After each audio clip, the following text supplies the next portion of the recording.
সংসদ সদস্য আনারের মেয়ে মুমতারিন ফেরদৌস ডরিন মেয়ে তার বাবার মৃত্যুর শোকাবহ সময়ে ফেসবুকে 14 জুন শুক্রবার রাতে ঈদকে সামনে রেখে একটি পোস্ট করেন।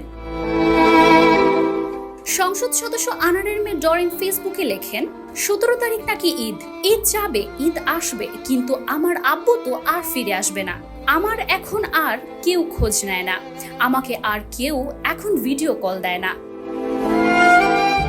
এর পূর্বে ডরিন আরো একটি পোস্টে বাবার হত্যার বিচারের দাবিতে লিখেছিলেন, তোমার হত্যার বিচার আমি করবই বাবা, ইনশাআল্লাহ, চিন্তা করো না তুমি। তোমার ডরিন ভুলে যাবে না কোনোদিনও। এত নিকৃষ্টভাবে হত্যা তোমাকে কষ্ট দিয়েছে, বিচার হবেই বাবা, আমি ভুলবো না কখনোই। আমি এর শেষ দেখব বাবা।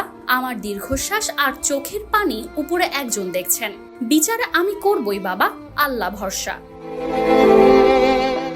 গত 12 মে চিকিৎসার জন্য এমপি আনার ভারতে যান। ভারতে গিয়ে পশ্চিমবঙ্গে বারাহনগর থানার মালপাড়া লেনে গোপাল বিশ্বাস নামে এক বন্ধুর বাড়িতে ওঠেন। বন্ধুর বাসায় ওঠার পর দিন যাওয়ার কথা চিকিৎসার জন্য। এরপর থেকেই রহস্যজনকভাবে নিখোঁজ ছিলেন এমপি আনার। Manjuma Afroz দিলিমা, news now 24।